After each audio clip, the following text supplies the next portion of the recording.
A young boy's desperate cry for his mother echoes through the night at the Bakley clan's estate. Inside, he struggles against a man's hold, asking what happened as his father watches with a cold gaze.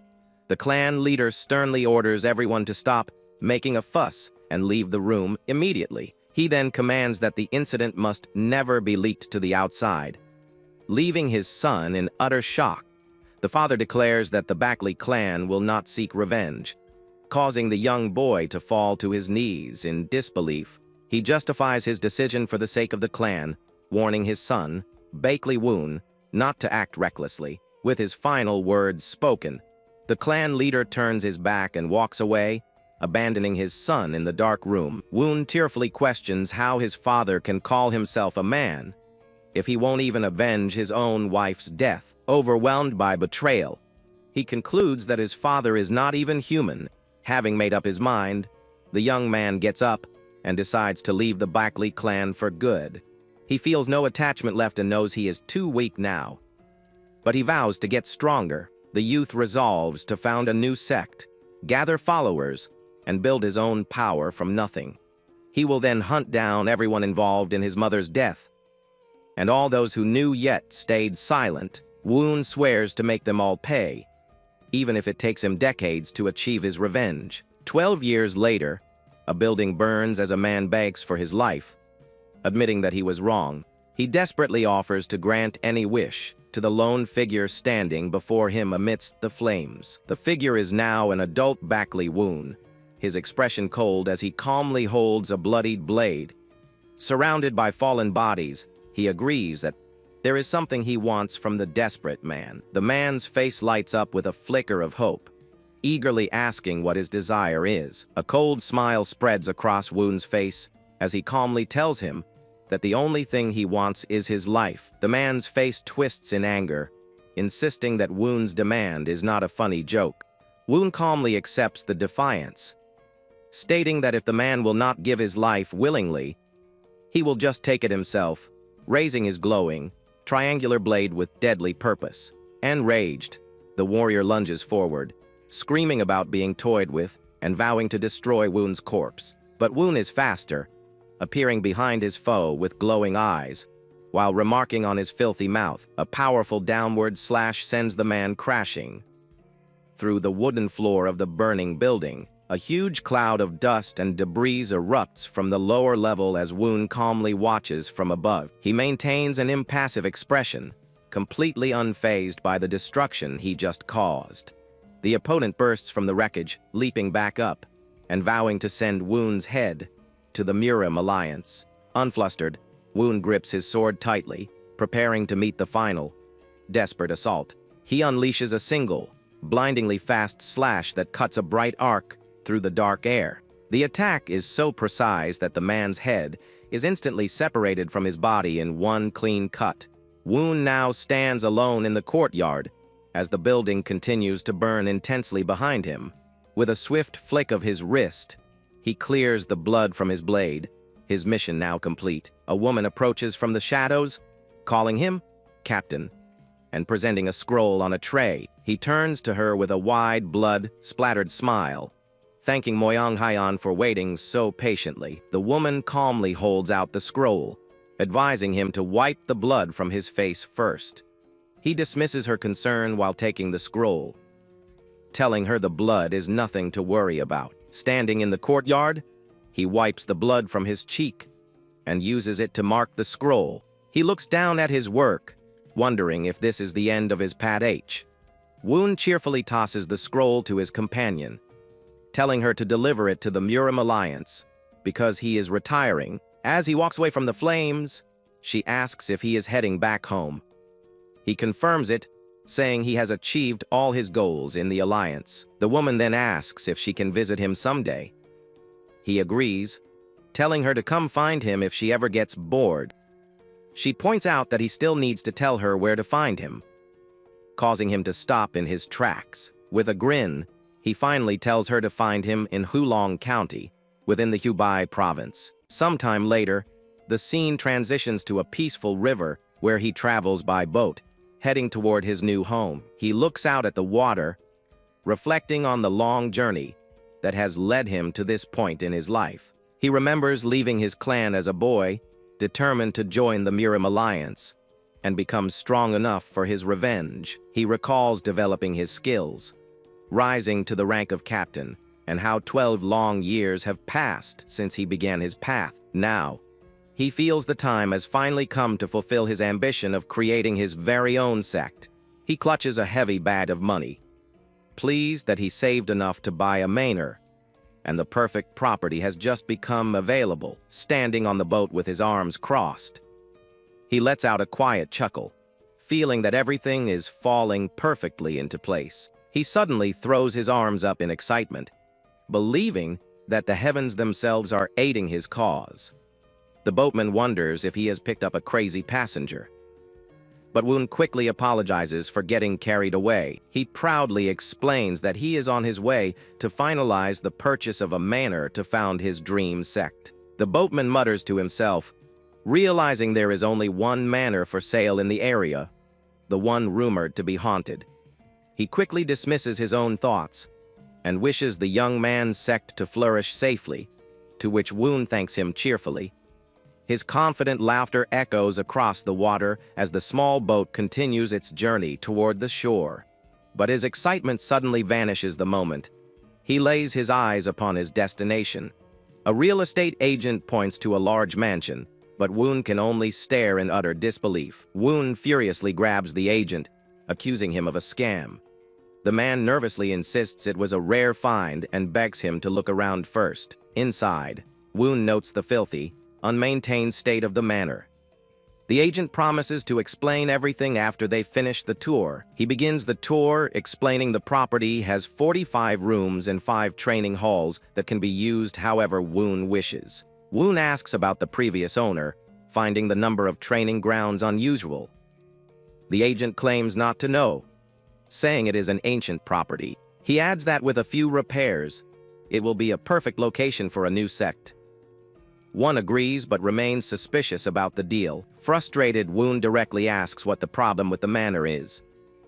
The agent, Yuryong, acknowledges the captain's straightforward nature. Yuryong casually reveals that there are no major issues, except that every single previous owner has died on the property. Woon is stunned to hear this. The agent continues, clarifying they all died from sudden heart failure with no apparent wounds. He explains that according to rumors, they died the very night they bought the manor, leading people to call the place haunted. Enraged, Woon confronts the man for trying to sell him such a place. Yuryong quickly explains the drastically reduced price. He laughs and hugs the broker, saying he should have mentioned the discount before. The relieved agent praises the captain of the Murim Alliance and happily hands over the deed to the property. Woon takes the deed, and a strange notification appears in his mind confirming he has received the item. Suddenly, his body starts shaking uncontrollably as he holds the deed. The agent asks what is wrong, but Woon dismisses it as nothing. Yuryong tells Woon to meet him if he survives the night. The new owner agrees to the condition. The agent walks away with a smile, leaving Woon alone in the doorway of his newly acquired and potentially lethal manor. After a long sigh, Woon turns back to the empty building, holding the deed to his future sect. He shouts in pure joy, ecstatic to finally have his own manor and completely ignoring the potential danger. He declares that all that's left is to recruit disciples while excitedly placing a hand on a nearby wooden pillar. The pillar instantly crumbles into a cloud of dust, making him realize that first, he has a lot of cleaning to do. With a determined smile, Woon continues cleaning the dusty manor, ready to make it his own. After hours of work, he stands at the entrance, feeling accomplished and ready to finally finish the job. As he enters a large hall, he notices a single sword resting on a display stand in the center of the room. He wonders if the previous owner might have left it behind. Approaching the blade with curiosity, he picks it up, thinking it could fetch a decent price, and considers himself lucky for the find. The moment he touches it, he is suddenly transported to a strange, brightly lit, and futuristic-looking space. A blue window appears, identifying him as a martial artist with the objective of establishing a sect and giving him a high grade. Confused by this strange new occurrence, he quickly looks around, trying to understand his new surroundings. Suddenly, a fast-moving object slices past his face, forcing him to react instantly to the unseen threat. He instinctively draws the sword to defend himself, dropping the scabbard as he prepares for another attack. A message adjusts the test difficulty, making him realize that this is what must have killed all the previous owners. He spots a cannon-like device on the ceiling, concluding that it must be the source of the projectile that nearly hit him.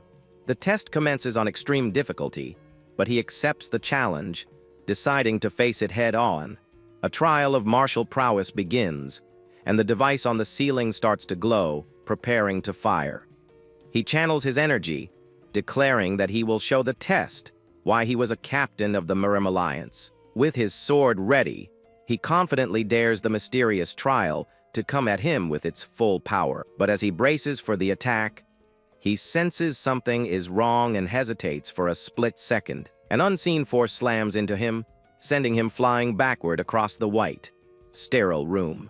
He lands hard but notices the attack stopped just short of the wall, realizing it has a limited range. Getting up, he sees that the sword is damaged, and although he can rest for a moment, he looks up in surprise as a new sword materializes in front of him, realizing the trial is giving him another chance.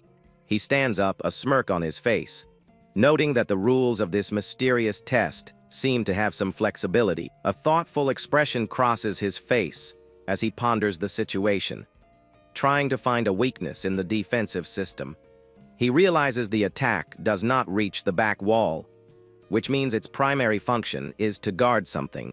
He deduces that the system must be protecting an object or area at the opposite end of the trial space. With his new plan in mind, he immediately leaps toward the cluster of cannons on the other side of the room. He is shocked when dozens of hidden cannons emerge from the walls, all aiming directly at him as he flies through the air. The cannons all fire at once, unleashing a massive and deadly barrage of projectiles toward him. Twisting his body, he desperately deflects the incoming volley with his sword and even his bare hands. With intense concentration, he manages to parry another projectile just inches away from his face.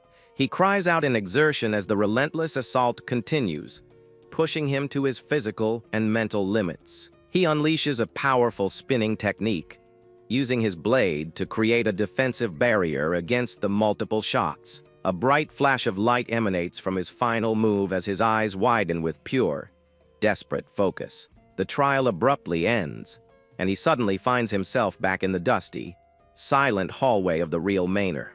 He immediately storms out to find the agent, who calmly greets him and asks if he made it through the night. Yuryung maintains a composed and innocent smile, acting as if he has no idea what Woon experienced. Woon furiously grabs the man by his robes, shouting that he was never warned that such a thing would appear. He points at a glowing blue window only he can see, explaining that it has been following him since the night before. The agent looks confused, insisting there is nothing there and asking if Woon hit his head. Frustrated, Woon lets him go.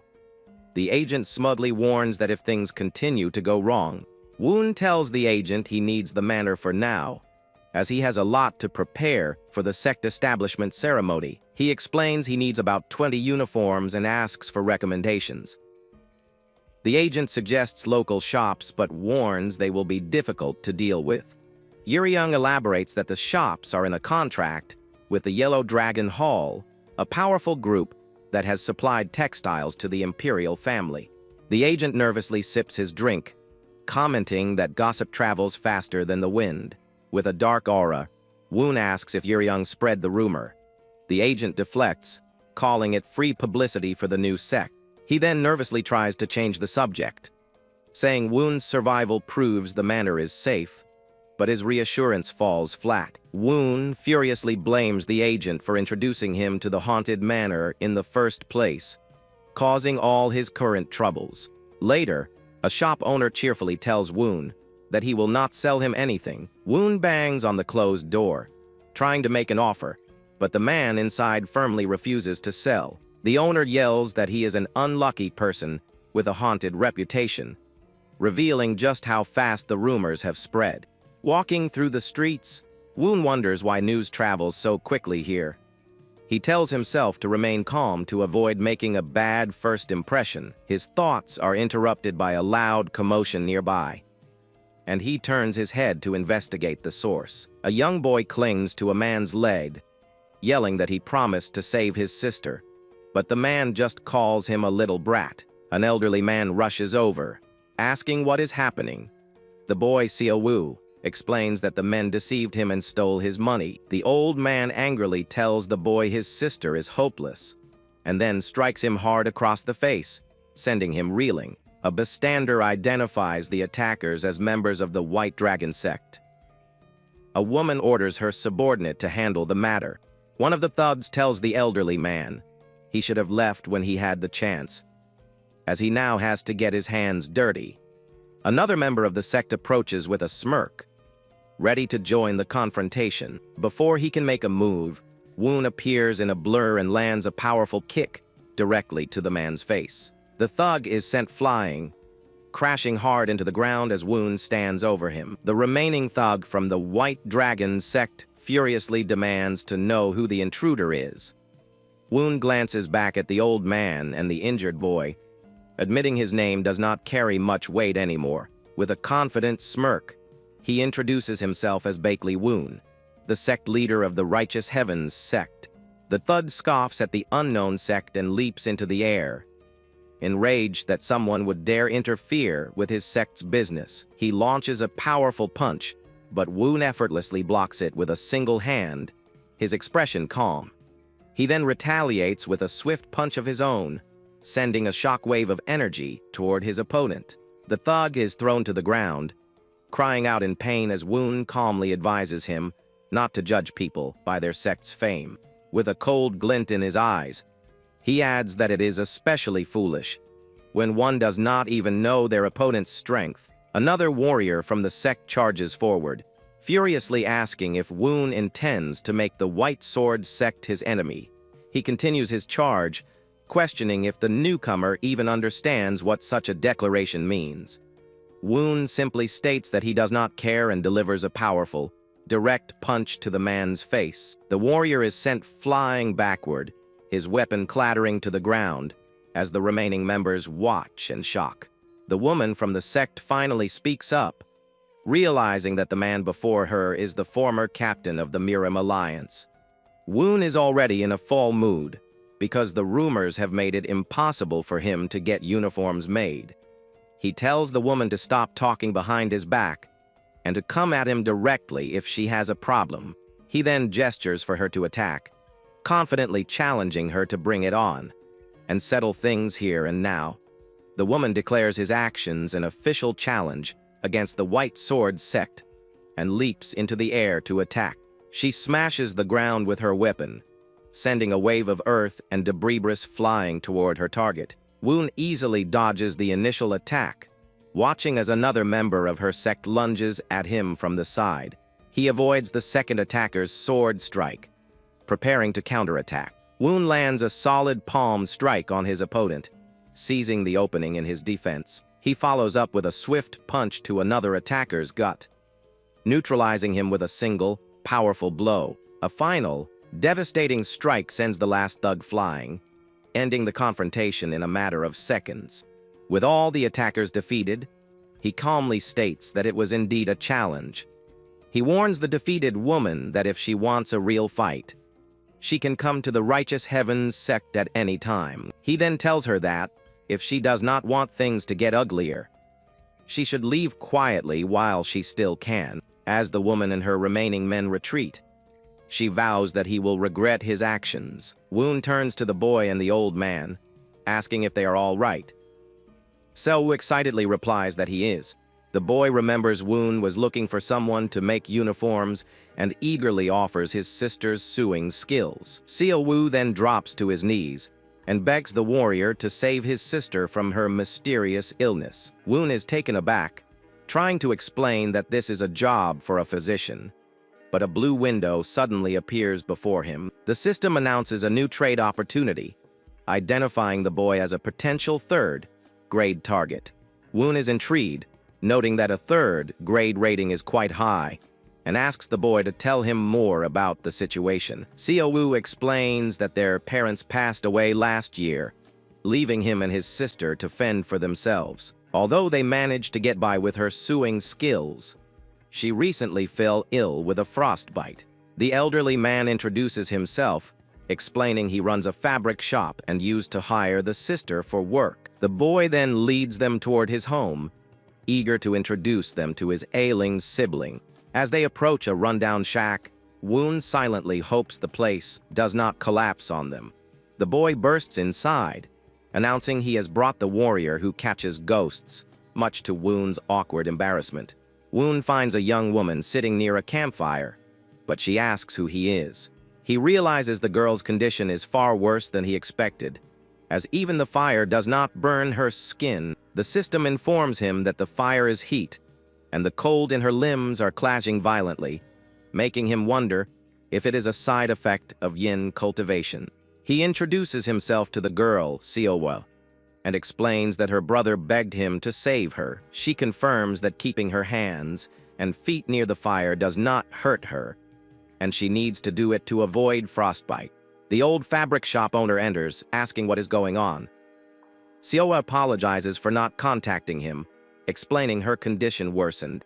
One asks to check her pulse to confirm his suspicions about her illness. She agrees but asks him to be quick. He takes her hand, and a bright, glowing energy flows from his palm into hers. A wave of blue energy surrounds them. As he focuses on analyzing the state of her body, he feels the intense, chaotic energy flowing within her, confirming the dangerous imbalance in her system.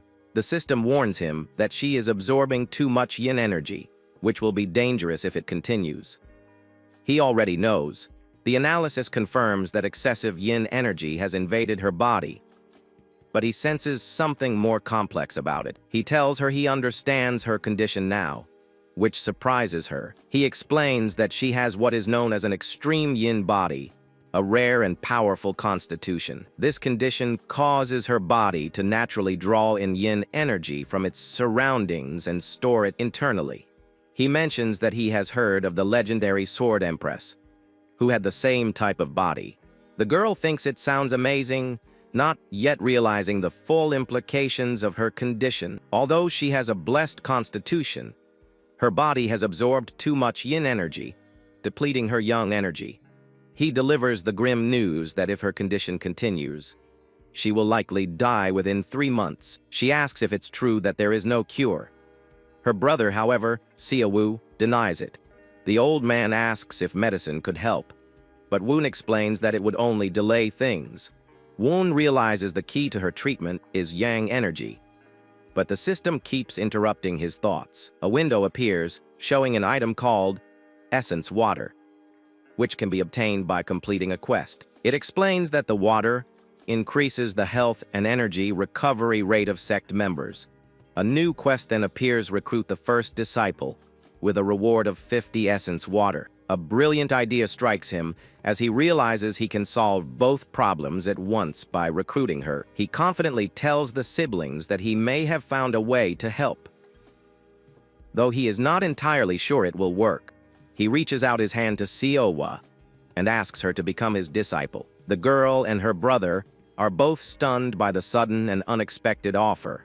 Woon looks at her with a sincere expression, asking her to trust him just this once. Seo-woo hesitates, explaining that she has never learned martial arts before and is unsure about his proposal. She recalls how the world of martial artists is full of selfish people who only care about themselves. She remembers how her own parents died after being caught in the conflicts of these so-called righteous heroes. She wonders if this man is the same, only pretending to help so he can abandon her later. She notices his outstretched hand is becoming frostbitten from proximity to her yin energy. Surprised, she points out that his hand is being affected by her condition. He smiles warmly and dismisses her concern, saying the frostbite is nothing if it means he can cure her. His genuine self-sacrifice makes her reconsider, wondering if this man is truly different from the others. She decides that if there is a chance she can be healed, she will trust him one last time. She places her hand in his and agrees to his offer, saying she will be counting on him. The mission is completed, but the system also warns him that he suffered a minor injury. He uses the essence water, initiating a minor recovery effect that flows through their connected hands. CLY is shocked, stating that her hands are suddenly getting warm for the first time in a long while. The system confirms her recovery rate has increased, and Woon smiles, pleased that his plan is working. An additional recovery effect is applied, and her body is enveloped in a bright, healing light. Woon can feel the yang energy flowing back in her system, counteracting the excessive yin. The system confirms that her yang energy is being restored as a warm, golden light emanates from her hands. She looks at her hands in disbelief, exclaiming that her frostbitten skin is healing right before her eyes. The old man asks if he used energy arts to heal her, and Woon vaguely confirms it was something like that. A booming laugh fills the small shack as the old man watches the scene with great amusement. He declares that it was quite a spectacle and says he likes the young man's style, understanding now why the Murim Alliance leader values him. Woon is surprised to hear that this old man knows the leader of the Murim Alliance. The man apologizes for not introducing himself properly and states his name is Qian Gamyong. He reveals himself to be the owner of the Yellow Dragon Hall, also known as the Yellow Dragon Hall Master. Meanwhile, the defeated members of the White Sword sect are brought before their leader, begging for forgiveness. The woman who challenged Woon pleads for one more chance, her face filled with terror. The sect leader, So Yeowang, learns of Bakley Woon and his new Righteous Heavens sect. With a sinister grin, he decides he should host a huge welcoming party for the newcomer. Woon remains silent, processing the sudden revelation about the old man's true identity. He asks for confirmation, still surprised to be in the presence of the legendary Yellow Dragon Hall Master. The Master laughs, admitting that he knew Woon was no ordinary person from the moment he saw him. Woon apologizes for not recognizing him sooner, but the Yellow Dragon Hall Master laughs it off, saying it is all right. The Master then gets straight to the point, asking what Woon thinks about joining the Yellow Dragon Hall. He promises to support whatever he wants to do, a tempting offer for any aspiring sect leader. The system detects the beginnings of a new business partnership, ranking the Yellow Dragon Hall as a first-grade opponent. The hall is not just a merchant guild, it also has countless martial masters, making even renowned sects wary of them. The master's words hold immense power, capable of influencing both the orthodox and unorthodox sides of the Murim world. Woon acknowledges that it is a very good opportunity, but he realizes it is not the future he wants for himself. He politely turns down the offer, explaining that he cannot accept it at this time. With a smile, he tells the master that he has just taken in his very first disciple and intends to build his own sect. The master is visibly displeased, crossing his arms and questioning how Woon dares to decline his generous offer. Woon counters with a proposal of his own, asking for a chance to do business with him instead. The master's anger grows, accusing Woon of paying back his friendliness with arrogance. One boldly promises to create a sect that rivals the most powerful factions in the Murim within 10 years. The master scoffs at the idea, calling it ridiculous, but Woon confidently affirms that he can do it. The old man erupts in laughter, telling Woon he is good at coming up with absurd statements. Woon clarifies that the fame he promised is not for the master himself, which only confuses the man further. He then asks to be introduced to his new disciple, explaining that he wants to negotiate for the Yellow Dragon Hall's future. After a moment of thought, the master agrees to the strange request. He says he will send his own disciple to Woon's sect, and the deal will depend on that disciple's judgment. He then adds a stern warning, telling Woon that if his sect ever disappoints him, an intimidating aura of a golden dragon surrounds the master as he warns Woon to take responsibility for his choice. Woon remains unfazed, his own powerful blue tiger aura manifesting behind him as he confidently says there is nothing to worry about. The master finally agrees to the deal, his intense demeanor softening as they finalize their agreement. He stands up and loudly orders his men to bring in the silk, surprising Woon and the two siblings with his sudden generosity. Outside, a group of men awaits, having brought a large cart filled with high-quality fabrics for the new sect.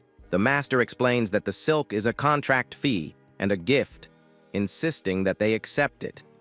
Woon is impressed by the skill of the master's men, realizing he had not sensed their presence despite how close they were.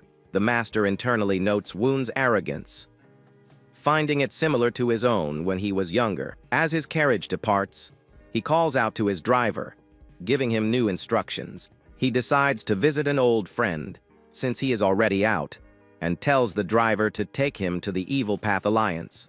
With a sly smile, he announces his intention to have a drink with the leader of the Evil Path Alliance. Back at the manor, So-Wa shows Woon the first uniform she has created from the gifted silk.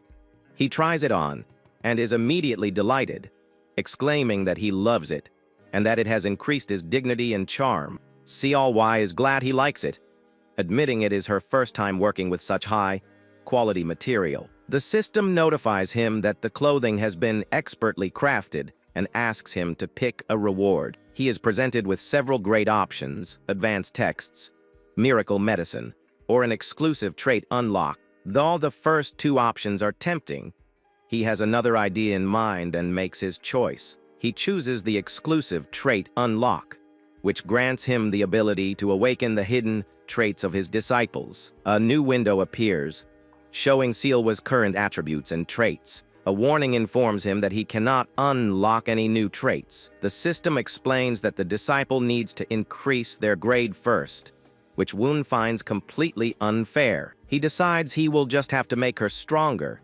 so he can unlock her hidden potential later. With a new goal in mind, he cheerfully announces that it is time to start her training, much to her and her brother's confusion.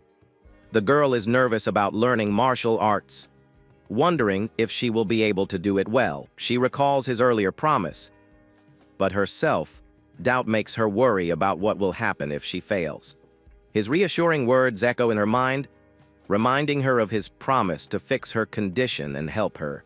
She decides to trust him and worry about the details later, eagerly asking what she will be learning first. He instructs her to begin with the most basic foundation of all martial arts, the horseback riding pose.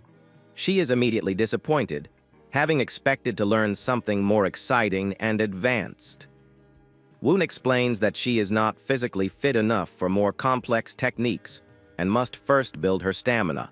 He tells her to hold the pose for a full hour, an order that leaves her completely speechless. With a determined look, she begins the grueling training, her body already protesting the strain. She asks if she will really be able to learn martial arts this way. He assures her she will, explaining her natural affinity for yin energy. He tells her that internal energy builds up in her body naturally, and as long as she can form a danshin, she will be fine. He internally notes that he cannot let her potential go to waste, especially since she was born with the perfect conditions to be a martial artist. The training is suddenly interrupted by the sound of someone approaching the manor in a hurry. The agent Yeryong bursts in, shouting Woon's name with a look of panic on his face. He announces that the White Sword sect has sent a letter demanding to know if Woon has any connection to them. Woon is annoyed to be dealing with the thugs from yesterday again, but he takes the letter from the frantic agent. He calmly prepares to read the message, wondering what the rival sect could possibly want from him now. Woon reads the letter and discovers that the White Sword sect is holding a competition, and they have been invited to participate. Yeryong explains that the rival sect dominates the region, and its leader is notorious for intimidating weaker sects at these events. The agent adds that the leader usually targets sects of similar or weaker power, so it's strange that he's targeting them. With the furious reaction of Woon and his disciples, the man panics and says that it's all just a misunderstanding, but Woon just smiles and says that the leader of the other sect is trying to embarrass them, and that this will be fun. He declares that this is the perfect opportunity to spread their name, but Seolwa seems worried about the idea. The girl expresses her insecurity, saying that it's just the two of them, and she's afraid of being a burden to him. At that moment, he turns to her and, with his hand on his sword, announces that she will participate in the competition alone. Shocked, the girl realizes that she will now have to train even harder since she will be competing on her own. Then she completely panics, screaming as it dawns on her that she will have to fight alone. Later that night, the young woman sighed wearily after a long and tiring day of training. She is lying on the floor complaining that her stamina is too low and that she has been in the horse position for too long. The girl also complains that she can barely swing the sword for an hour and has only learned one basic movement. Lying on the floor, she looks at the ceiling and remembers that she only has 2 weeks until the duel begins. Seeing her master watching her during training, she wonders what he's really thinking with all this. He simply gives her an encouraging smile and a thumbs up, telling her not to worry. Frustrated with his relaxed attitude, the girl decides she's going to start a fight to see what happens. The scene changes to a closed door while the narration explains that he is not sleeping inside. A new girl arrives looking for the cult leader, but hears a cry of pain coming from the room. The scream came from a boy trying to sue, and the system notifies him that he has injured himself for the 23rd time. Woon realizes she must be questioning his training, so he needs to finish her clothes soon. He holds the garment with his bandaged hands and hopes she will like the gift he made. As the girl walks away, a system notification says that her responsibility trait is about to bloom. The protagonist is confused by this sudden notification that appeared out of nowhere. The very next day, COY is in town, and a merchant wonders if her sect only recruits beautiful people. Woon follows her, his hair covering his face, and wonders why the clothes he made look so strange. He then asks if she liked it, and even though she thought the stitching was messy, the young woman says she loved the gift.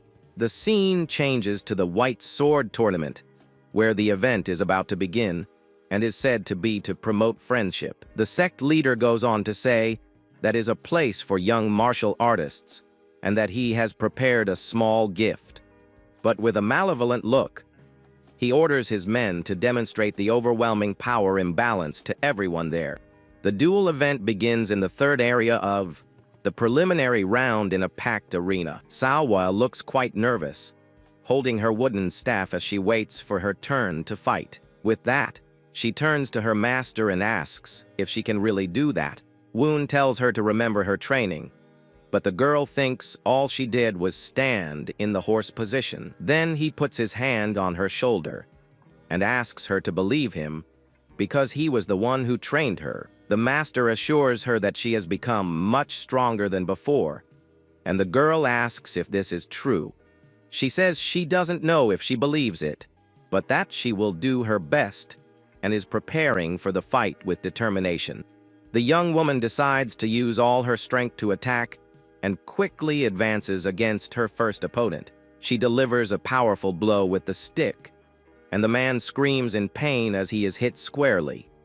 The opponent falls to the ground defeated with just one blow, demonstrating the result of their training. The match referee is completely shocked by the unexpected outcome of the fight. Even then, the crowd can't believe that the fight was decided in an instant. Woon then says from the audience that this is why he told her to believe in herself. The judge raises the flag and declares Seolwa of the Righteous Heavens sect as the grand winner of the match. The protagonist believes that in the last 2 weeks, he has taught her the mindset a martial artist should have. He reflects that delivering a fool on strike is not an easy task, especially for new martial artists of that age. The boy continues to think that many fear hurting their opponent, but Seolwa managed to use his full power, unlike them. The young woman celebrates happily and shouts to her master that she has won the fight. Woon watches with a smile and thinks that she will easily reach the main round of the tournament. With that, he decides he doesn't need to worry about her and can look for other promising talents in the arena. Immediately afterwards, they announce that the next fighter will be Jing Guang from the White Sword sect. The new fighter enters the arena and defeats his opponent with a single, swift blow of his wooden sword. Flashback shows a muscular boy named Wang Paul being recruited by a cult leader. The leader praises his physique and talent and invites him to join his sect. The young man accepts the invitation with great joy and thanks the sect leader for the opportunity. Back in the present, the muscular Wang Pao lies defeated on the ground by the White Sword fighter. The audience is impressed that Jing Guang defeated someone 3 years older than him with such ease. The defeated boy begs him to stop, saying it's just training, and there's no need to go that far. An older man watches the scene disappointed and thinks he misjudged the boy for being so weak inside. Desperate, the defeated young man looks out onto the balcony and calls out to his cult leader for help. The leader of his cult humiliates him in his memory, saying that he will continue cleaning up other people's messes forever. Wang Pao wakes up startled in his bed after having a nightmare about his master's words. He then realizes that it was all just a bad dream while trying to calm down. Suddenly, Jing Wang appears in his room, and the defeated young man asks what he is doing there. The other says he wants to warm up for the duel later, but Wang Pao tries to refuse, saying he doesn't feel well. Jing Wang stares at him with disdain and asks why it matters, ordering him to get ready for the warm-up. The boy insults him, saying that his only usefulness is his body, so the least he can do is help. With that, he says it will be a light warm-up and tells him to get out of bed while Wang Paul remains silent.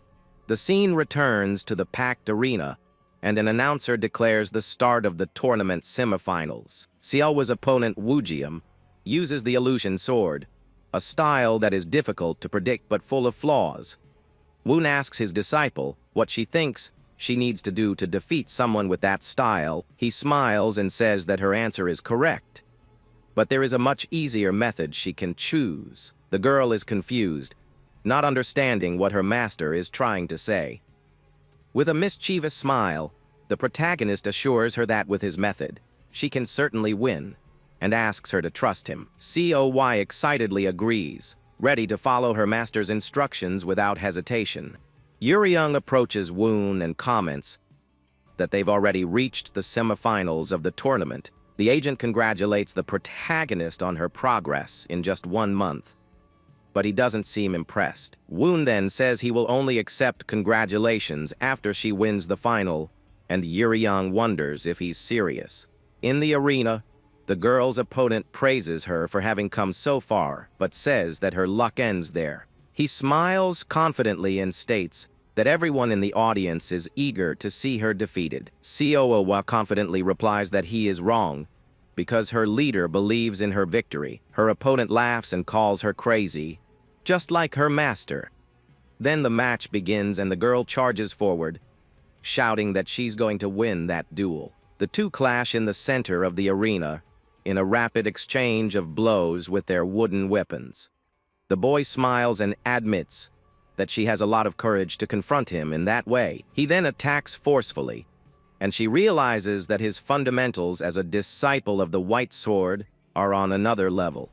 The young woman is surprised by his skill, but remains focused on defense. With that, she jumps back and the opponent asks if she is already retreating. Salwa maintains a determined expression and prepares for his next move.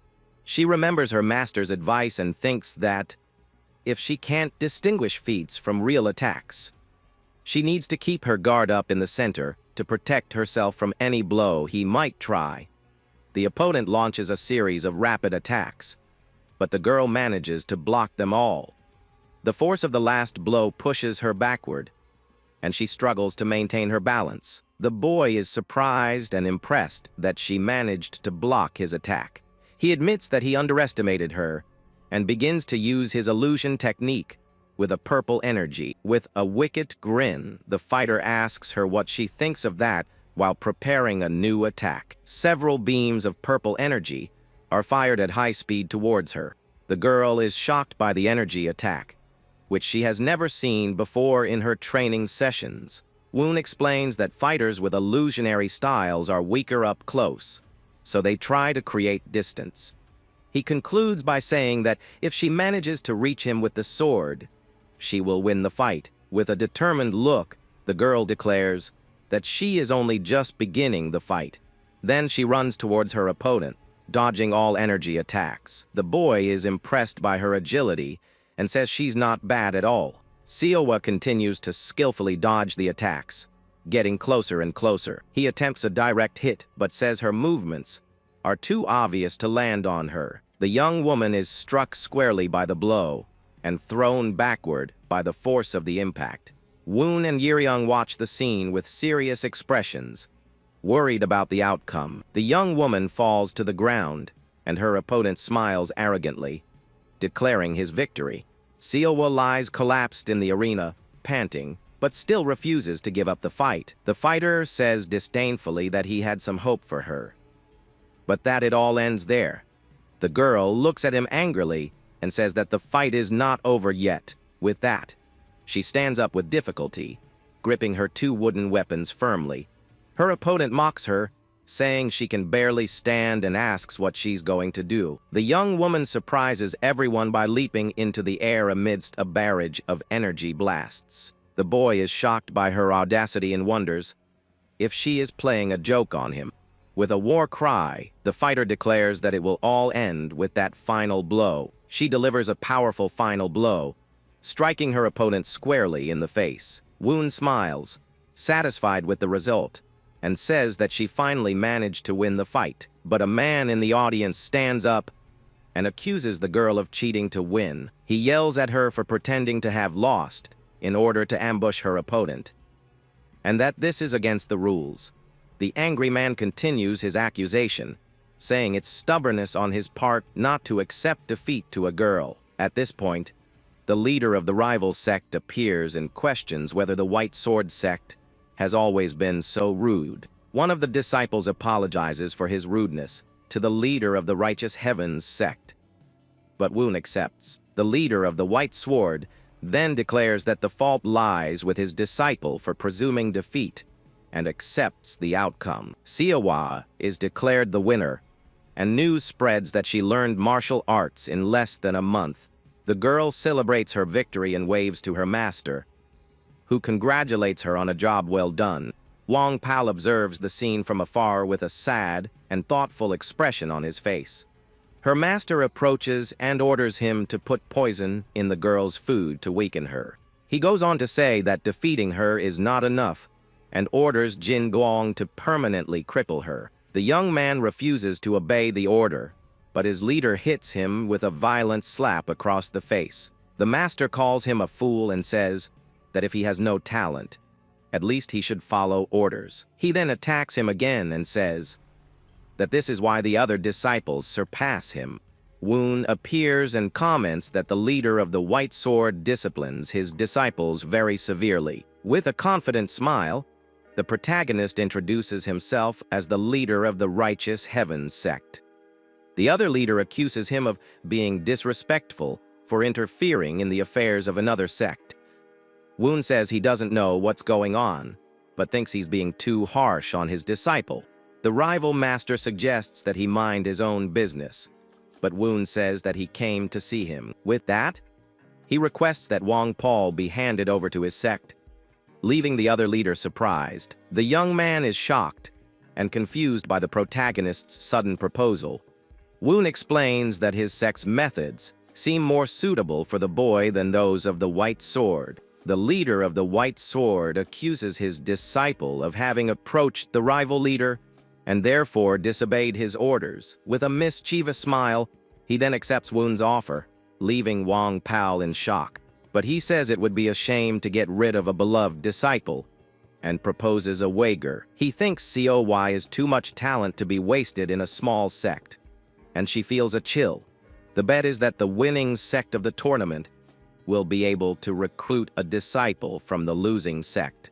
He says he's only making the offer out of pity, but Woon accepts the terms without hesitation. The leader of the White Sword is surprised by his confidence, but agrees to resolve things in this way. He laughs at the situation and says he's eager to see the outcome, because Woon will likely lose his only disciple. Woon grabs Wong Paul by the collar and asks if he knows why he chose him for his sect. He warns him that he didn't choose him solely based on his looks, and tells him to think carefully about his decision. Agent Yiriang approaches and asks if Seohwa knows about the bet that was made. Woon ignores the question and says that the girl would be happy to have a mentor, and that all they need to do is win. He approaches his disciple and asks if she can win the game for them. The girl says she will do her best, but reminds him that he said the chances were 50%. The protagonist confirms what he said, but states that he believes in her and knows she can succeed. Encouraged by her master, the young woman is filled with determination and promises to give her best in the fight. The leader of the White Sword tells his disciple that he must not lower his guard under any circumstances. Jin Guang agrees, and his master reminds him that there can be no more humiliation and that he must win. Wong Pao advises Jin Guang to be careful in the fight, but he seems quite confident. He says he's not careless like the other one, and that his older brother seems to value things too much. With a determined look, Jin Guang declares that he will crush every last drop of their foolish hope. The judge orders the two competitors to advance to the center of the arena to begin the fight. The guy praises her for reaching the final, but says her luck ends there. Seohwa confidently replies that they will only know who is stronger after they face each other. The match begins and the fighter thinks she will probably try to avoid a direct confrontation, but to his surprise, the girl lunges forward with a direct and swift attack. He manages to defend himself, but the force of the blow catches him by surprise and makes him retreat. The boy is shocked and realizes that her inner power is much stronger than he expected. Woon reminds her opponent that they should think her inner power isn't that strong. She possesses the extreme yin body, a constitution that innately accumulates internal power. With this, he warns her that she will only have one chance to use this advantage to her benefit. The young woman leaps into the air and delivers a powerful downward blow with all her might. The opponent manages to block the attack, but the force of the impact causes him to retreat again. The girl takes advantage of the opening and punches him in the face, knocking him off balance. Jin Guang is surprised by her strength, but manages to stay on his feet. He admits that her inner strength is greater than he expected, but he still underestimates her. The boy says that even so, she is still just a newbie in moves to attack. He strikes her with a powerful energy blast that sends her flying with great force. The girl manages to defend herself at the last second, but realizes that he is very strong. She concentrates and declares that she will end the fight in 10 seconds with all her energy. With determination, Seohwa shouts that he can't lose like that and prepares for the counterattack. The system then announces that its responsibility trait has been activated at that moment. Your traits of diligence and adversity merge with irresponsibility, increasing your power. The girl manages to dodge his final blow at the last second, leaving her opponent by surprise. Under extreme pressure, her perception and judgment increase dramatically, and she screams from the effort. She manages to disarm her opponent and leaves him vulnerable to a direct attack. He is shocked by the turn of events and finds himself surrounded by a dark and menacing aura. Boy praises her for enduring so long, but challenges her to resist his final blow. The young woman is on high alert due to the pressure of his imminent attack. With his eyes glowing red, he declares that it's all over and launches his final attack. Woon cries out his disciple's name in despair upon seeing her critical situation, but he remembers his own words of encouragement and shouts that he believes in her. A massive explosion of dust and energy occurs in the center of the arena after the attack. The final attack is so powerful that the force of the impact throws the boy's body far away. The protagonist and the agent are shocked and confused by the unexpected outcome of the fight. The leader of the White Sword and his disciple are also surprised to see her cold ki technique. A bright blue aura surrounds Siowa's hand. As she prepares her special technique, she uses the third form of the basic blue technique, concentrating all her energy on a single point. With a confident smile, the girl asks if he isn't feeling a little cold with his technique. Woon watches in shock as her body begins to fall through the air after the extreme exertion. Woon runs to get his disciple, but the judge stops him, saying he cannot enter the arena. He yells at the referee, saying the fight is over, and points to his fallen opponent. Jin Guang is lying unconscious on the ground, and the referee is surprised by the outcome of the match. The judge then declares Siowa of the Righteous Heavens sect as the grand victor of the fight. The girl sits down exhausted but smiles at her master, proud of her victory. The leader of the White Sword becomes furious and says that they made a mockery of his sect. Woon approaches his disciple and asks if she can stand up to celebrate. She says with a smile that she kept the promise she made to him, leaving him surprised. The protagonist smiles proudly and thinks about how she has grown as a fighter. He helps her to her feet and Yuriang congratulates her on her victory, saying she fought well. The judge announces the tournament winner, and the protagonist raises her arm in celebration. With a radiant smile, the girl celebrates her victory as champion of the tournament. Woon then addresses the crowd and says that he would like to say a few words. He announces that the official opening ceremony of his sect will be held in 1 month.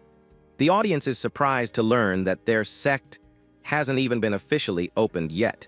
The leader of the White Sword becomes furious and accuses Woon of using his sect for the opening ceremony. He continues to shout, saying that the protagonist hid the cold Kai technique from her and tricked him.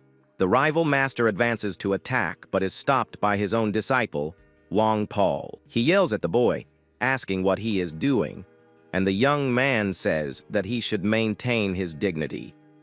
The furious leader accuses him of already defending the other sect and attacks him with his energy. The leader of the White Sword shouts that traitors must be eliminated on the spot and attacks his disciple. But Woon appears in the blink of an eye and blocks the attack with ease.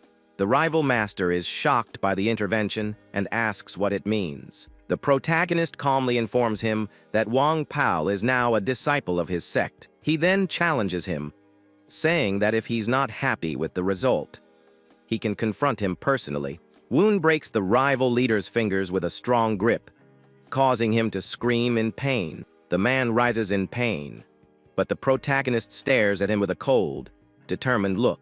He releases his rival master and orders him to do whatever he wants, showing that he is not afraid of him. The leader of the White Sword storms off in a rage, yelling at his former disciple to get out of his sight. With a hateful look, he swears he will never forget the humiliation he suffered. Woon asks Wang Pao if he still has any attachment to his former sect, but the boy denies it.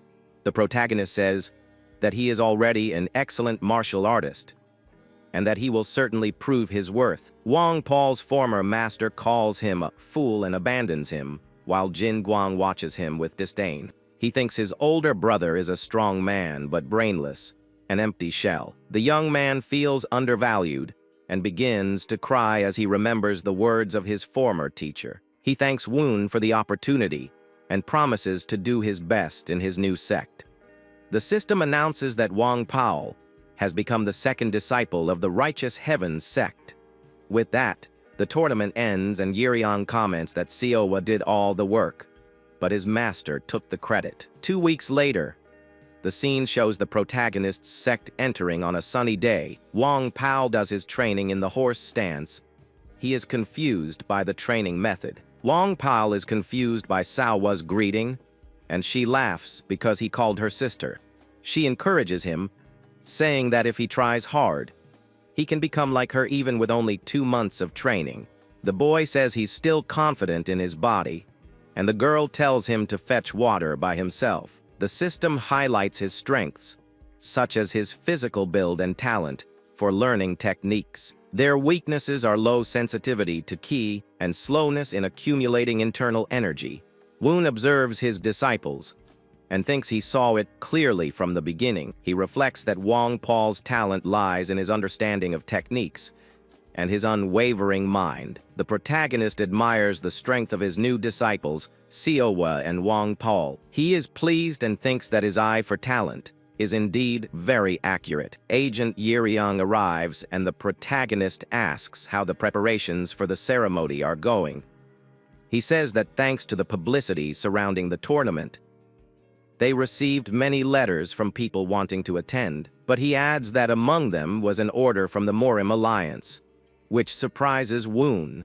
The protagonist remains silent, processing the unexpected news of the alliance. He reads the order and discovers that the name Bak Rai is involved in the matter. The order requires an assessment of plagiarism of his basic gong in relation to the Bakri clan. Woon is furious because 15 years have passed since he left his old clan. He thinks that targeting an opponent's opening is typical of the Bakri clan, and that things were going too well. The martial arts of his sect are the result of 15 years of enlightenment and bear no trace of the Bakri clan. But he knows that if the Morim Alliance evaluator sides with his former clan, it will be difficult to avoid an accusation. If he fails the evaluation, he will not be able to teach his martial arts and will have to pay a huge compensation. Woon is worried because even if he is re-evaluated later, the standards will be even more stringent. Agent Yuryang says goodbye and leaves, leaving the protagonist to his thoughts. He realizes that his former clan is obviously aiming to cause trouble at his opening ceremony. The problem is where to get the basic gong. Now, to prepare for the assessment, his disciples enter the room arguing, and he asks what is happening. The girl announces that they have guests, and the protagonist is surprised by the news. 2 visitors arrive, and one of them wonders if that cheapskate really bought the entire mansion. Woon sees them in the courtyard and recognizes one of them as leader Changqian.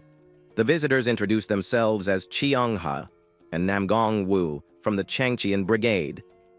The girl is confused when she sees her master's reaction, who seems to be thinking about something. With a mischievous smile, the protagonist realizes that he can turn the tables in his favor with this visit. The scene shifts to the Bakri clan, where the Morim Alliance will likely side with them. Agent Yiriang wonders whether he should retreat, but his servant says there is nothing to worry about.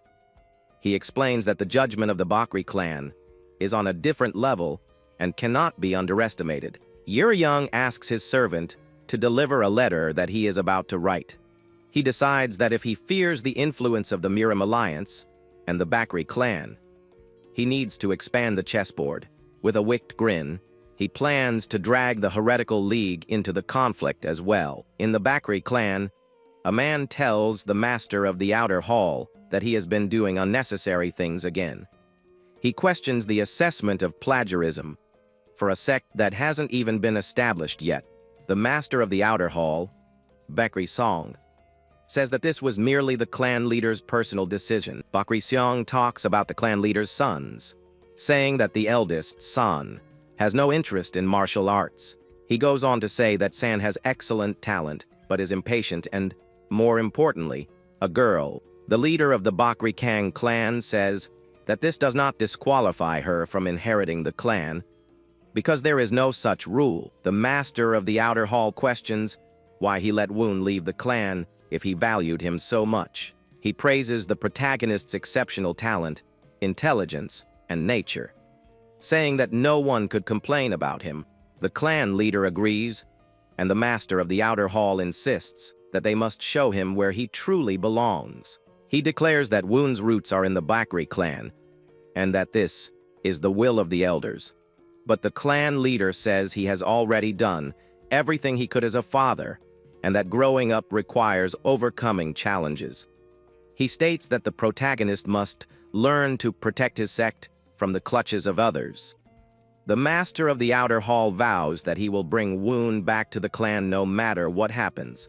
assistant military strategist for the Martial Alliance, Lee Soo, says that no sect accused of plagiarism has gotten away unscathed. The leader of the Bakri clan says he is not worried and that he will bring Woon back, no matter what. Lee Soo doesn't understand his obsession with the protagonist since he's just a talented relative.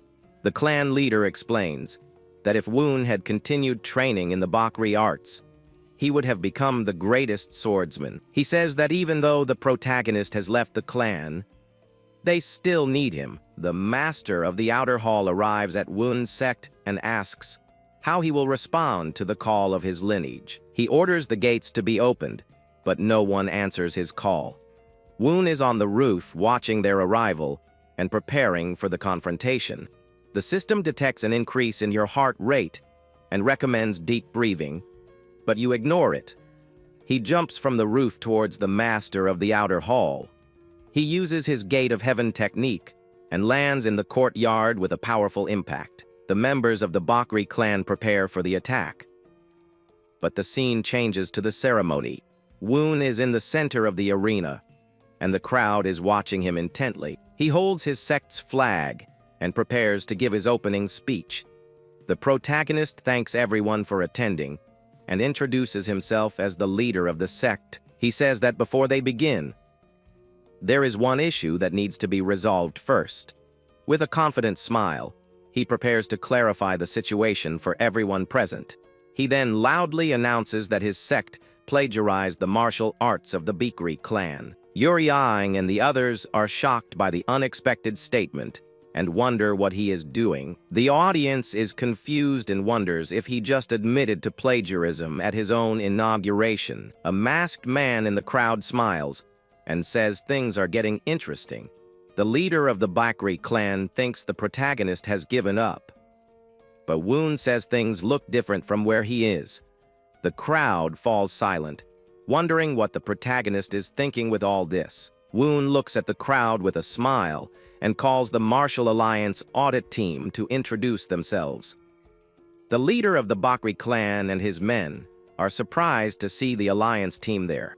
He recognizes him as Changwol Sword, the leading expert of the Bakri clan, and greets him. The protagonist asks him to explain his little scheme, but the man says it's nothing complicated. With a smile, Woon declares that he intends to undergo a plagiarism check right there in front of everyone. The leader of the Bakri clan becomes furious and says that such judgments are handled in private, not in public. The man with the wedding ring is shocked by the revelation and shouts that it's all nonsense. Then our hero questions him about which part is absurd, and the man says that there is no one from the other sects, but the protagonist reveals that there actually is, and points to the crowd, leaving the man with the ring surprised. Suddenly, a bald man makes his way through the crowd, and everyone recognizes him as the little ghost of Namgang. At that moment, a girl from the Wudang sect also appears, waving and announcing herself at the ceremony. The man from the Alliance wonders why everyone is there, and the warrior from Namgang explains that he has a mission nearby. He then confirms that the forms of the techniques are indeed very similar. The representative from Namgang explains that his clan's art uses the same principle of heaven, earth, and man. Soon after, the young woman from Wuding agrees and hands over a wooden box to the review panel. The box contains several letters from other sects, confirming suspicions of plagiarism of the basic artwork. With a wicked grin, the girl asks if the Bake family's arts aren't also mixed with other techniques. The lord of the Bake family says that's ridiculous, but our hero stares at him and asks if it really is. The young swordsman throws the paper down and says that this is the same claim they made about the shapes being plagiarized. With this, the little ghost of Namling is horrified and wonders if the Alliance panel is making up reasons. The lord of the Bake family shouts furiously as we see a letter confirming the overlapping of techniques. He calls the master of the new sect an insolent fool and tears up the letters with his energy, but the protagonist simply maintains a confident smile on his face. Lord Changwol of the Bake family stares at him with hatred and shouts his name angrily. Then he asks how he managed to verify all that, and if he spread the technique through letters. The boy says he has already said what he wanted to, And now, it is Lord Changle's turn to answer everyone present. The protagonist thinks that if they admit to plagiarizing their technique, it will involve 23 sects, and wonders if his uncle would risk so much. With a furious look, Lord Changle begins to unsheath his sword, ready to attack his nephew. Then, in a swift movement, the Lord advances and attacks the young man, who defends the blow with his own blade. The representatives of the other sects are shocked by the sudden attack and shout for the Lord. Our hero manages to forcefully push his uncle away and shouts for him not to come any closer. With a determined smile, the young master says that this is a personal matter that belongs only to him and no one else. The Lord shouts that no matter what they say, he is of the Bakri clan and its future pillar, and asks if he still clings to that. He continues his attack, saying that the boy is the one who clings and questions whether he still harbors resentment towards the clan. The older man asks if it's because they didn't avenge him, and says he understands if the young man finds them pathetic for not protecting his mother. Then he prepares a powerful coup and says that if his nephew's intention is to ruin the Bakri clan, he will have to act. But the protagonist is not intimidated, and his eyes gleam with a blue energy as he prepares for the counterattack. Then he unleashes a powerful energy blast that completely overwhelms his uncle's attack. The Lord is thrown back by the force of the blow and seems shocked by the young swordsman's power. With his uncle kneeling on the ground, the cult leader says he has no intention of denying his own blood. He explains that it would be a lie to say he doesn't hold any resentment, but has moved on, and his uncle asks why he doesn't come back. The boy replies that as a cult leader, he needs to become stronger on his own, because he is not the same as before. Lord Changle then asks how long he thinks he can withstand the pressure from the main family against his sect. With confidence, the young swordsman states that he is always prepared to withstand anything, just as he did this time. The old man is shocked to realize his nephew's determination. At that moment, a cry of joy echoed through the crowd watching everything.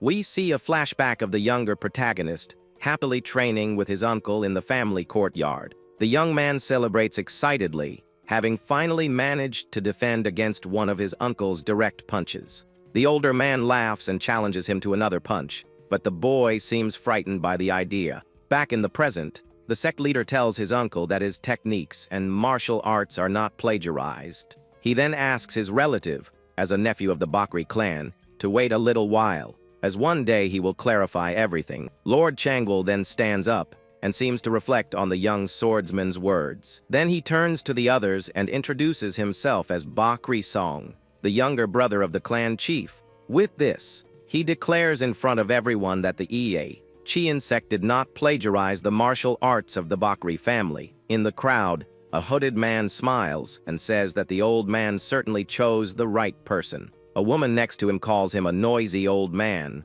and the man complains that he came all the way from far away just to watch. The hooded figure thinks the entire training camp is like a divine weapon, which he finds absurd. He reveals himself as the young lord of the demonic path and says that the protagonist is more interesting than he expected. Soon after, he says he'll leave first and disappears into the shadows, leaving the woman behind. The girl observes the place where he was and seems to think about that mysterious person who left. She then remembers her first business partner while watching the protagonist's group celebrating. The protagonist's disciple seems shocked by something she just noticed at the ceremony. 3 days have passed since the event, but no new member has appeared, leaving the disciples disappointed. Our hero tries to stay calm, but the system shows that his heart is beating a little faster. The young woman asks how they can recruit and says they need reputation or years of contribution to the community. The master then points to the disciple, who is shocked, but he simply asks him to hand something over. The disciple approaches the master and asks what that paper he is writing on is. Then the protagonist replies that it's a way to gain new disciples, and the girl looks at the document attentively. Far away, a martial arts instructor named Yi Gun is informed that the students at the Murian Pavilion have rejected the training. The older man wonders why, and his subordinate explains that the graduation competition is coming up and they think it's unfair. He goes on to say that the division of academies is unequal, with Murian representing prestigious clans and Mujung representing small sects. An assistant named Ji-gai Pyong comments that the fights used to be balanced, but this new group is quite different. Pyong explains that Mujung's disciples are very skilled and have won for 3 consecutive years, leaving Murian's morale in the dust. With that, Egun questions whether that's why they refuse and asks about the pavilion master, who is suddenly on their side. The assistant comments that their master wants to save face after 3 years of defeats and asks what Egun will do. At that moment, a carrier pigeon appears at the window and lands there, drawing the attention of the Alliance instructor. Then, he turns to his assistant Ji-gai Wei and orders the boy to gather all the disciples from the Mirion Pavilion. With the letter in hand, Egun declares that the training will proceed as planned, greatly surprising his subordinate. The scene then shifts to the mountains near Hwayong County, where a young man appears to be having a nightmare. Suddenly, the boy wakes up startled and breathless, as if he were fleeing from something terrible in his sleep. He sits on the bed in a room with several other empty beds, still trying to catch his breath. This is Samwoo Gang, a disciple of Murian who seems angry with himself for dishonoring his own name. Outside, he meets San Mun Cheek, who tells him to get stronger first because it's not his turn to act yet. Mun Kyuk greets him, and the boy says he couldn't sleep, so he asks if anything strange happened during the night.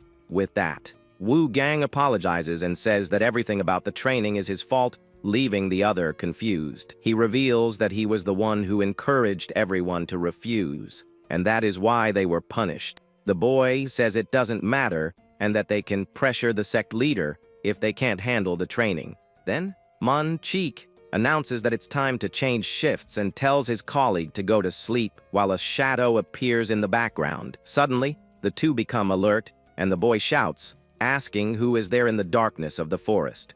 With a smile, our hero appears and introduces himself as Bak Rai, the leader of the Yua Chian sect. He steps back a little and announces that he will begin the entrance test for all the disciples present.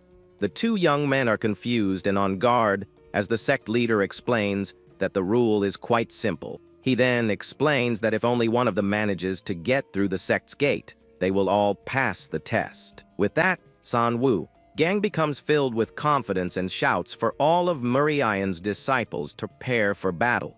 But in the blink of an eye, the protagonist advances with incredible speed and attacks the young disciple. The boy is completely shocked and speechless after being struck by the devastating blow from the cult leader. Fallen to his knees and defeated, Shan Wu Gang faces the sect leader, who observes him with superiority. With a smile, the protagonist says that they will pass if they manage to escape him without any injuries. Far away, near Mount Wudang, someone asks if they have heard the news from the Murian Hall. A group of warriors discusses the new training location of a newly formed sect that no one has ever heard of. A young woman says she's not interested, and that the Martial Alliance is just trying to even things out with some random master.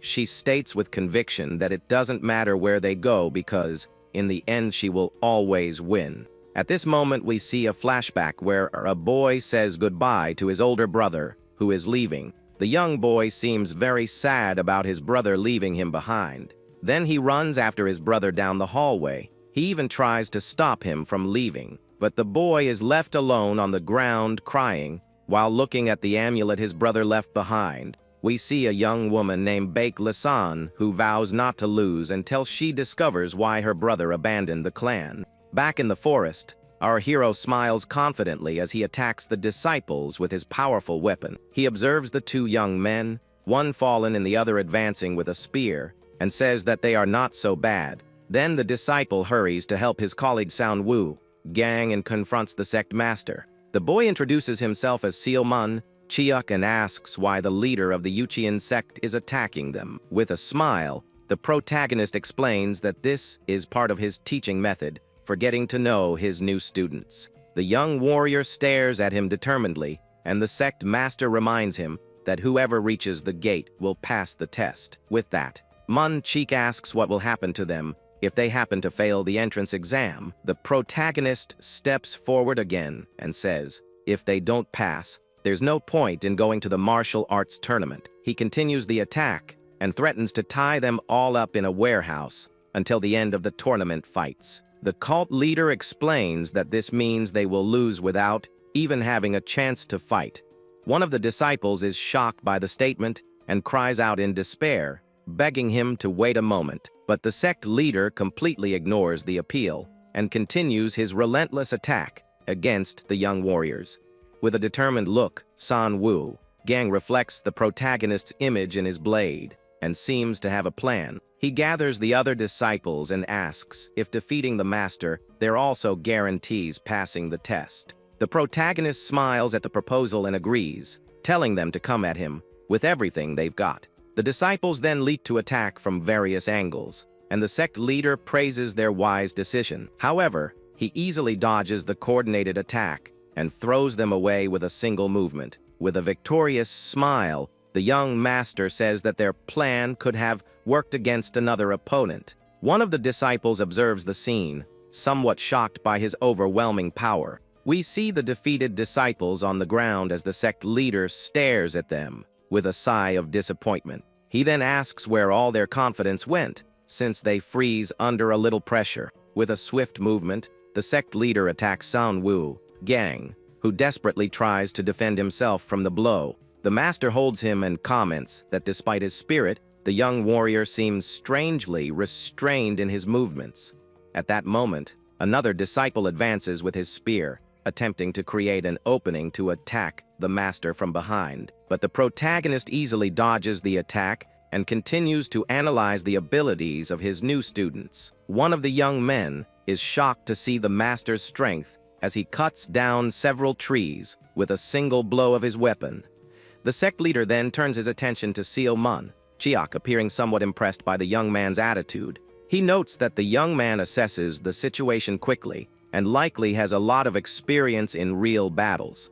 While fighting, the master notices that everyone is very tense and using too much force, which hinders his own movements.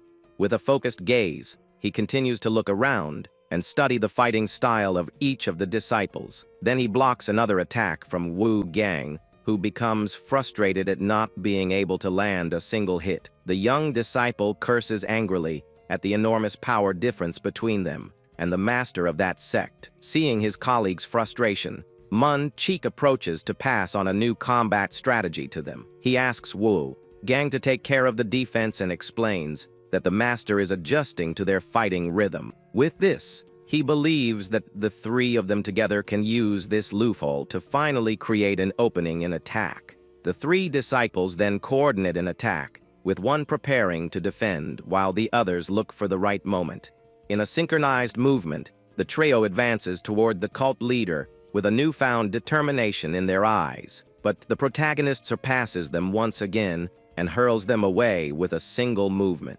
Amidst a wave of energy, the master stands alone in the center. San Wu Gang shouts in frustration and lunges at the cult master, who is watching him. The cult leader holds him back and says it's foolish to attack, believing he wouldn't use full force against them. Then the protagonist continues to dodge and counterattack the young warrior's blows with ease. One of the disciples is struck squarely and screams in pain from the impact of the master's powerful attack. The sect leader throws him to the ground and says he expected more from them, and that at least one of them would have martial arts talent. He declares that it's over, but reminds everyone that a promise is a promise, while a red energy surges from the young man. Suddenly, San Wu Gang stands up, his eyes glowing red and a sinister aura surrounding him. The young disciple then unleashes a powerful red energy attack that surprises the cult leader. The protagonist is shocked by the twist and recognizes that familiar technique the boy used. He identifies the skill as the form of the dead sword of the Great Blood Sect, a demonic martial art. Wu Gang looks exhausted, and the sect master realizes he's risking his life just to pass the training. Intrigued, the cult leader grabs a weapon and challenges the young man to show him everything he has been hiding. The protagonist then prepares and blocks the disciple's powerful demonic attack with his own blade. Red energy spreads across the battlefield, creating a terrifying image of demonic wings. The sect master remains steadfast and focused as he holds back the young warrior's advance in the forbidden technique. San Wu Gang is at his limit, but the sect leader calls him a brat and praises his incredible talent. The system warns that the protagonist's desire index has increased for the first time in a long time. With an excited smile, the sect leader shouts that he wants that disciple for himself. He then defeats him with ease, and he screams in pain upon being defeated. The protagonist is satisfied after the intense fight against the talented demonic disciple. San Wu Gang wakes up confused in a bed and wonders where he is, and if this is the Heavenly Sword Clan. A bald man greets him, and the young man realizes he overdid it in the fight with his master the previous day. He then recognizes the man as Unjin and is surprised to see him there in his room. Suddenly the boy remembers the fight and the moment when he used his demonic technique in front of his master. He panics when he realizes he used the Blood Sword Clan technique and has been discovered. The young man despairs, thinking he has lost control and may now be executed as a spy. But Unjin interrupts him and warns that it's almost time for the meeting and that they need to leave soon. Wu Gang is confused by his colleague's calmness and wonders if the sect leader hasn't said anything. He gets dressed and reflects that the master must have noticed his technique because his expression was quite strange. The boy remembers that the sect leader even mentioned his master and the great serpent's sword by name. From the outside, he observes the protagonist and wonders why he hasn't yet turned him in as a spy. The sect leader is in a good mood, and the young disciple is becoming increasingly confused by the situation. With a suspicious look, he tries to understand what the leader of that sect's real plan is. Suddenly, a chill runs down his spine, and he realizes that the cult leader is much more than he appears. The protagonist then announces that they all passed the first test, and that more people than expected remained. San Wu Gang looks around and realizes with shock that they are the only ones left from the original group. We see the faces of the other 4 disciples who managed to pass the test along with the young warrior. The group of survivors consists of 1 girl and 3 boys, including the 2 who fought with the master. And finally we see the face of Xianwu Kang, the talented disciple who uses demonic martial arts. The sect leader then explains that they will train with their disciples and then study on their own. The disciple hands a wooden spear to Seaman Chiok, who thanks the young warrior for her gesture. Then she offers the training weapons to the rest of the group, who watch her very attentively. The girl introduces herself as Seo Hawaii and says that she will be their training partner from that day on. The sect leader then asks everyone to introduce themselves and try to get along during the training. Soon after, one of the sect's disciples approaches the girl and introduces himself as Wong Pao with a smile. But Sealman Cheek cuts the conversation short and says they should skip the introductions and start fighting right away. He volunteers to fight alone and tells the rest of his group to just stand and watch the fight. The boy seems determined and thinks that despite past defeats, they won't lose to a nameless clan. Seo Hua then replies that they are not so weak as to lose to an unknown clan.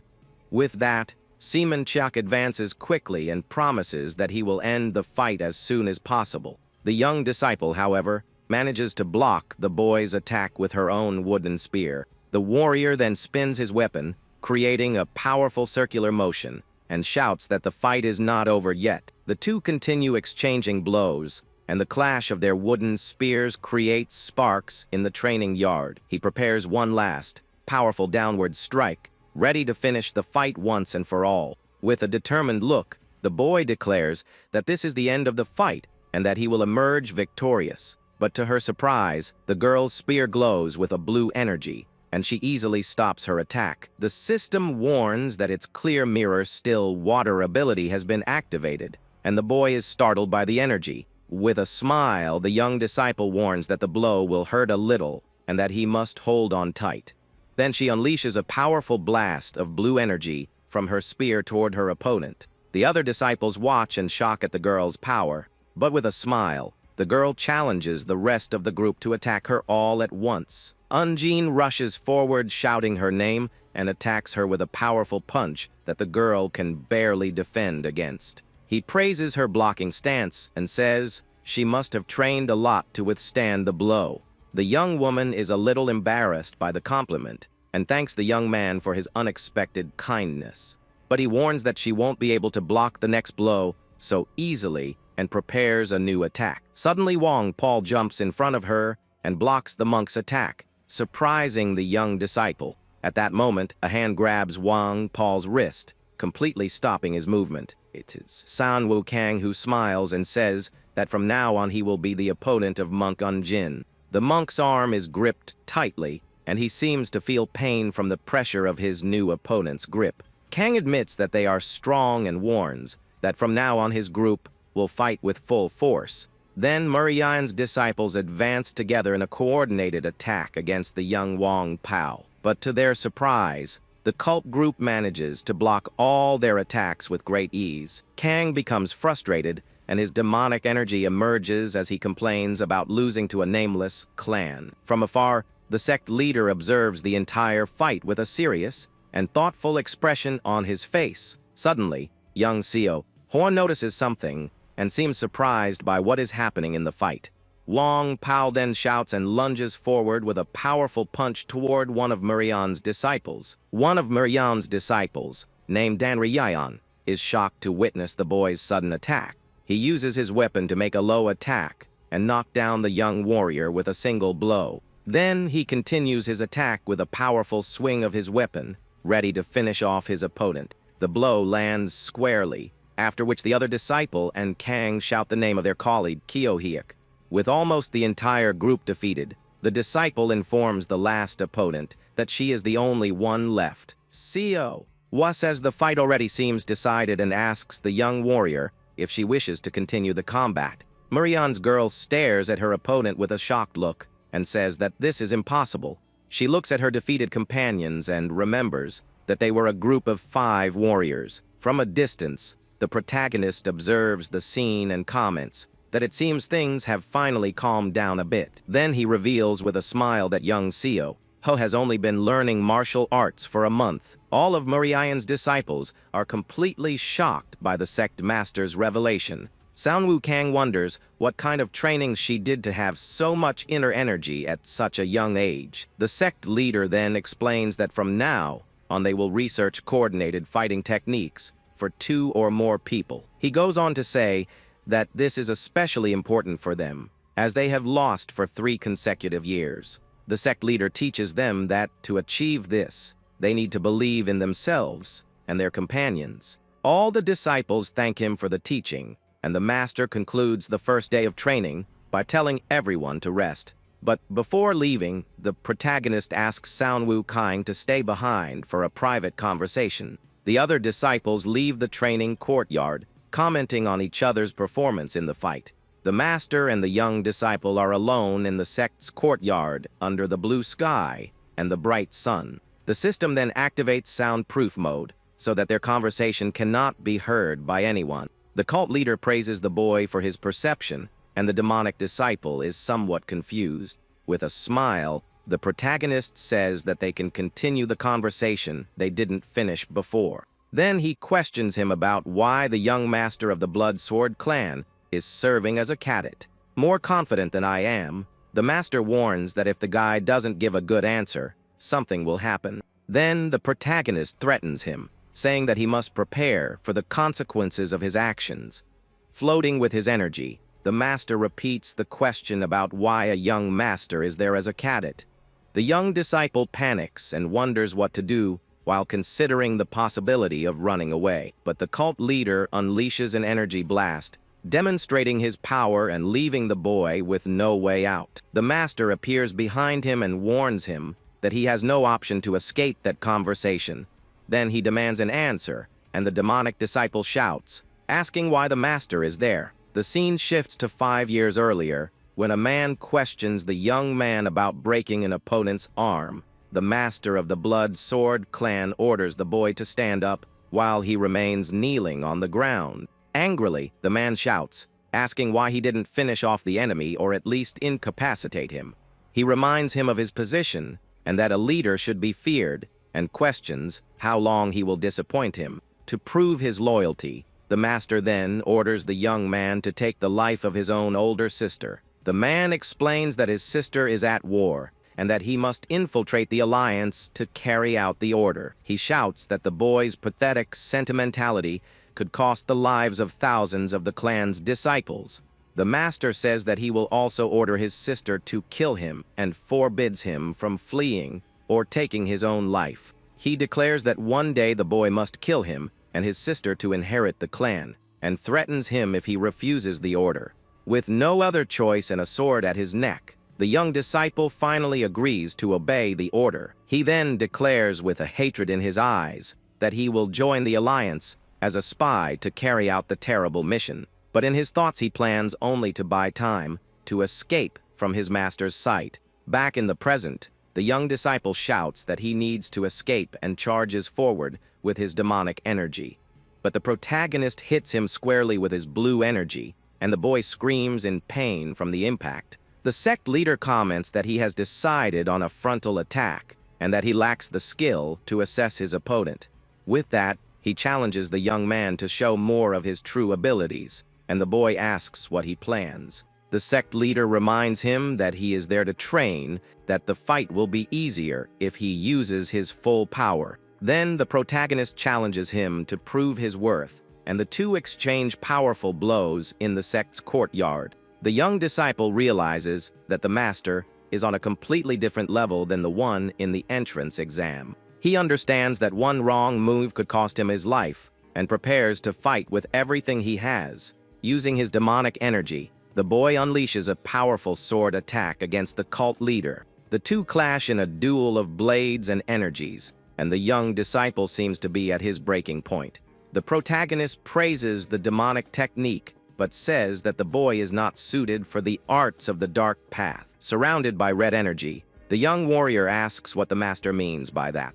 The cult leader explains that he is not suited for the sword of slaughter, which demands cutting everything down to win.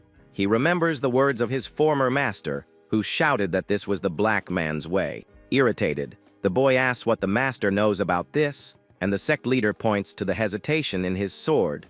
The protagonist attacks him and says that he lacks the true intention to take his opponent's life. The young disciple shouts angrily, asking what he knows to speak to him like that about his life. The master then strikes him in the face and says that the boy's sword speaks for itself. The young warrior falls to the ground defeated, and the sect leader stares at him with a serious and questioning look. Then the protagonist asks what the true purpose is that he seeks with all that power. The young disciple shouts that in the end it all comes down to taking lives, and that the purpose doesn't matter. Then the sect leader questions him about why he is holding a sword in his hands. The boy hesitates for a moment, but quickly regains his composure, ready to answer the question. With his demonic energy flowing through him, he declares that the reason he fights is to protect something. In a final effort, the young warrior unleashes all his power and attacks the protagonist with full force. The clash of energies creates a huge explosion in the sect's courtyard, and the two are thrown far away. The demonic disciple stands, but appears exhausted and wounded after the final confrontation with his master. Fallen to his knees, he reveals that the reason he fights is for himself, because he needs to become stronger. He remembers his father, an honorable man who wasn't a great martial artist, but knew how to keep his word. His father was a warrior who fought alone, even when everyone else fled the battlefield. The boy remembers seeing his father defeated in combat, and this deeply affected him. He thinks his father's departure was unfair, and that if he acts recklessly, he will suffer the same fate. That is why he believes he needs to become stronger and endure everything no matter what happens to him. But he realizes that his obsession with power has led him to become the young master of the Blood Sword clan. Back in the present, the cult leader looks at him and asks if he regrets the past he lived through. With a tired look, the young disciple replies that he doesn't know whether or not he regrets his choices. He explains that he only wanted to protect his father's honor and prove that he was not a weak coward. The boy wanted to show everyone that his father was the bravest warrior of all, just like a good son. With tears in his eyes, he shouts that he is fighting to prove he is his father's heir and carries on his legacy. But now he admits that he feels lost and no longer knows which path he should follow in his life. The young disciple surrenders and asks the master to kill him, but begs him to spare his colleagues. The protagonist crouches down in front of him and says, with a serious look, that he understands the boy's situation. Then he says that the young man is fighting to protect, and the demonic disciple is confused by the statement. Suddenly, the master throws him forcefully against a slope, and the boy screams in pain from the impact. The young man writhes in pain on the floor, and the cult leader orders him to get up immediately. He says that the boy reminds him of a little boy lost and blinded by revenge, which confuses the disciple. The protagonist reveals that he also left the Bakri clan and joined the martial arts training hall in the past. He offers to help the young man improve his martial arts skills while the others hone their basics. The sect leader then reveals that he knows the boy is a direct disciple of a large family. He promises to dismantle the young man's entire foundation and martial arts skills in the next 15 days of training. The master warns him that the process may be painful and asks if he trusts and is able to follow his leadership. With a confident smile, the protagonist says not to worry, as this is his role as a teacher. Far away in the sanctuary of the Murim Covenant, someone comments on the talent of the boys from Mujang, Guan. Another man confirms that they have high scores and that the masters are already keeping an eye on them. The oldest man, named Y. Jahak, reveals that the leader of the Sado Alliance proposed a wager in the tournament. He explains that if the training hall wins, the Alliance will have to grant him a small favor. Jihak continues, saying that it's an offer they can't refuse because they need time to regroup. With a determined look, the old master declares that he will raise the stakes because he cannot afford to lose. He then appoints as the new tournament instructor a senior who graduated from the martial arts hall 10 years ago. The chosen one is Qiangryu, the current #1 prodigy of Wudang, who smiles at the news. At night, a female disciple complains that she is very tired after a full day of intense training. She keeps complaining that fighting 2 against 5 every day is too much even for them. Suddenly, the protagonist appears and asks if they are already tired, which surprises the girl.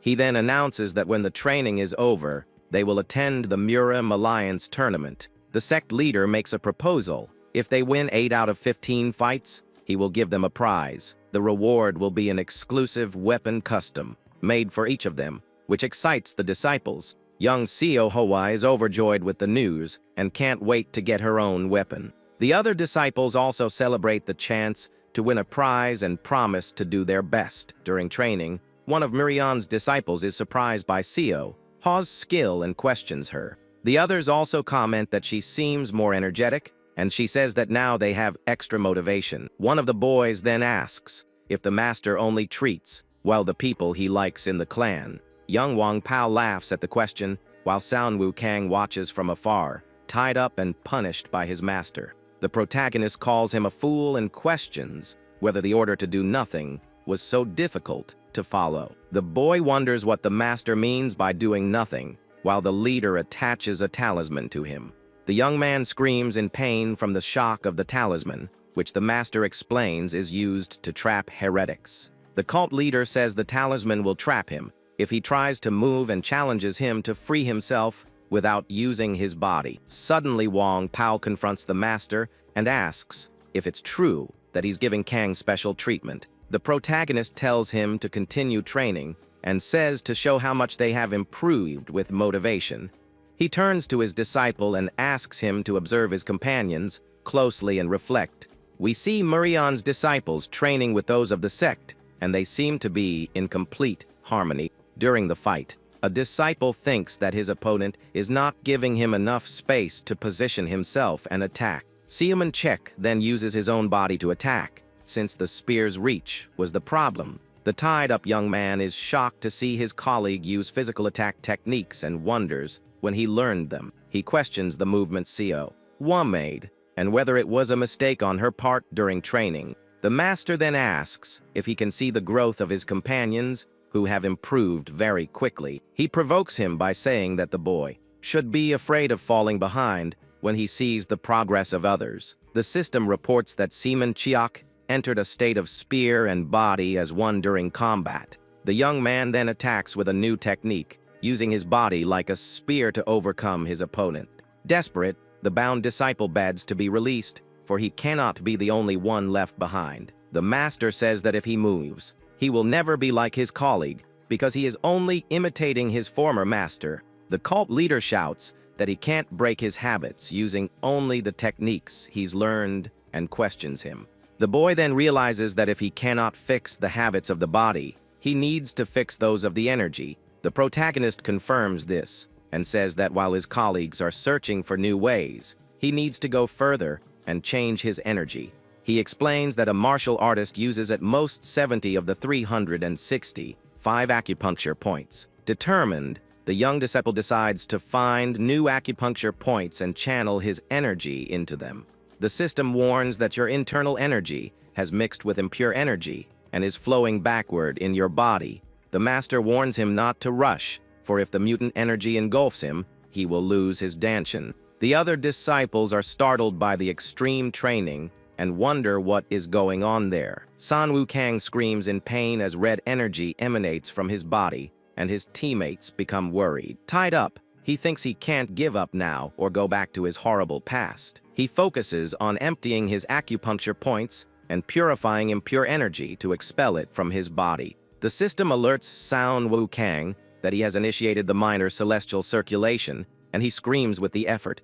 The young disciple finally collapses to the ground, exhausted and coughing after the intense purification training. The sect leader approaches him and asks if he is all right after the whole painful process. The boy faints, and the protagonist gently holds him to prevent him from collapsing to the ground. He then says that the young man has finally emptied himself of the martial arts of the Blood Sword clan. With a smile, the master congratulates him for becoming a blank slate, ready for a new beginning. The disciple says that if he is now a blank slate, he also needs to practice so as not to fall behind. The sect leader agrees and encourages him to fill in this blank with his own sword path. All the disciples train together and seem to be having fun and getting along very well in the sect. Far away in the forest, a man finds a victim hanging from a tree, the body completely dry. A young female warrior tells the boy to shut up and observes the scene with a serious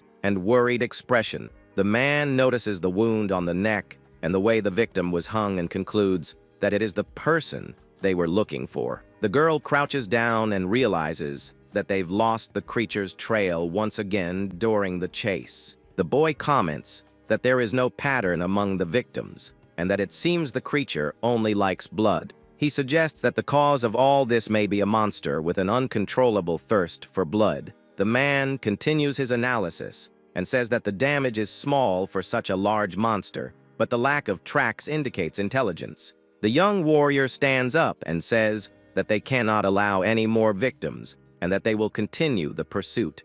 The boy agrees with her decision and says that they must do what their superior orders without questioning. He then thinks for a moment and suggests that perhaps they should take out life insurance. We see a notice that says to contact the leader of the Celestial Sword clan in case of absence for more than a month.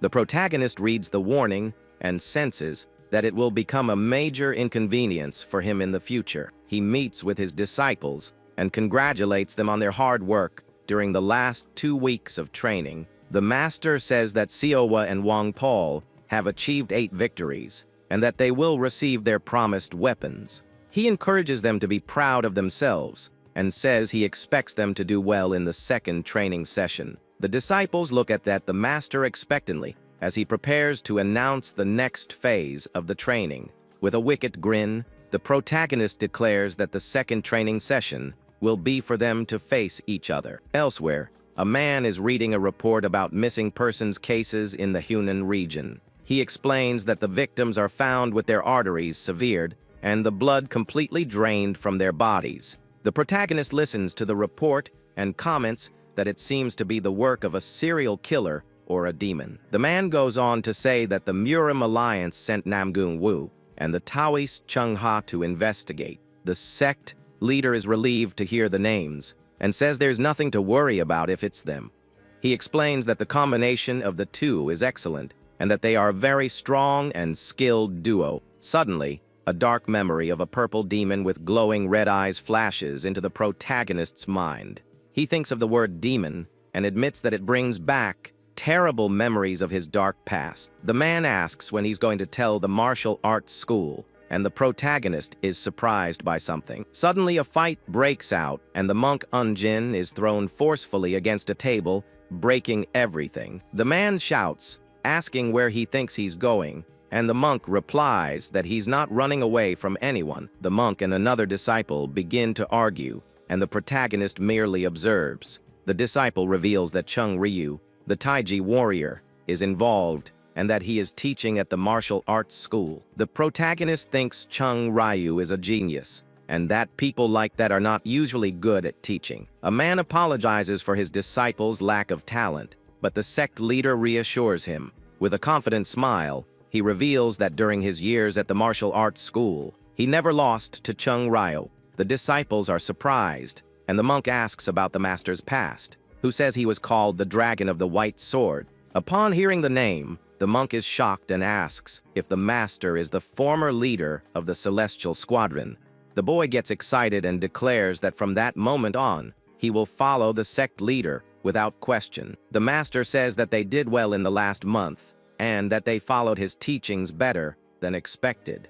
But the disciples shout that they can still train more, and the master tells them to shut up and listen. One of the boys comments that no matter how intense the training is, they recover quickly and feel good. The protagonist then explains that they received enhanced recovery because they were temporarily in his cult. He goes on to say that rest is necessary and that mental fatigue is just as important as physical fatigue. The master declares that this is their day of rest and encourages them to visit Daunting Lake to gain experience.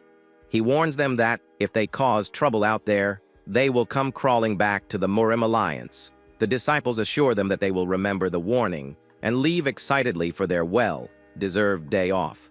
The group arrives at Daunting Lake, and one of them laments that Siowa and Wang Pao couldn't go with them. Excited, they decide to go eat the local specialty, the House of the Falling Flower, and rush to the restaurant. But when they arrive, an employee apologizes and says that there are no more seats available for them. He explains that the first 2 floors are full, and the third is reserved for the greatest martial artists.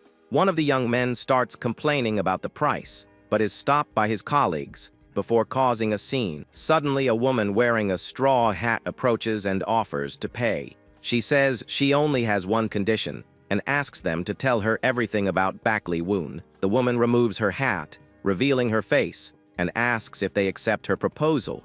The disciples are surprised and wonder who that mysterious blue-eyed woman is. Elsewhere, a man tells Gowol that he has found her target and that he is an interesting man. He remembers the strong impression the protagonist made at the opening of the Righteous Heavens sect.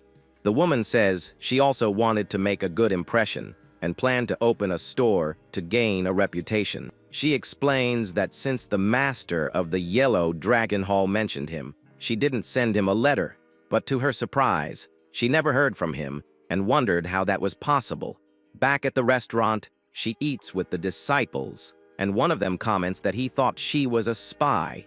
The woman laughs and says she's used to being misunderstood, which embarrasses the young man. She then asks if the sect leader said anything about her, and the disciple says he probably forgot. The young woman is shocked by the response, and the others try to fix the situation by saying that the teacher is busy. She mentions the bet with the Unorthodox Alliance, and the guy asks what kind of bet that is. The woman realizes they know nothing and decides to tell them everything about the situation. She reveals that the 2 alliances are competing, and that the unorthodox one has bet on the Mirion Martial Arts School. The disciples are shocked by the news, and the monk says that the leader of the other covenant won't even be able to attend.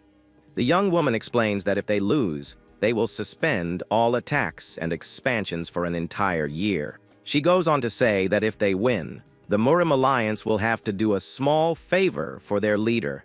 The woman concludes that now the entire Murim Alliance expects them to lose, and that they are pawns in the bet. One of the disciples becomes indignant and says that he cannot accept this, and that he will demand an explanation. The boy says that he and San Wuging have nothing to lose, but the others need to be careful with their sects. He goes on to say that even if they lose their honor, it will not disappear, and the alliance will compensate them. The young warrior confirms his position and faces his colleague with a serious and determined look, but the girl gets angry and yells, asking if he has a desire to end his life right there. The fight begins, and the demonic disciple rises from the table with a furious and determined look. He wonders what the cult leader was thinking when he put them in that difficult situation. Elsewhere, the protagonist talks to a man and says that the Murim Alliance will continue to pressure them. With a confident smile, he declares that now that they have come to him, they are his people, and he will protect them. The man becomes frightened and says that going against the Murim Alliance seems like a terrible idea to them. The sect leader reassures him and tells him to ask permission from whoever is behind him if he is afraid. Suddenly, a man runs up to them and warns that martial artists from both alliances are gathering. The man despairs and asks if a war is about to begin, but the messenger denies it and says that demons have appeared. The protagonist is shocked by the news, and the man reveals that a procession of 100 demons is heading towards the lake. In the dark forest, a terrifying sound echoes, and a mysterious creature prepares to attack its victims. A demon with glowing red eyes attacks a man and bites him fiercely, ready to devour him.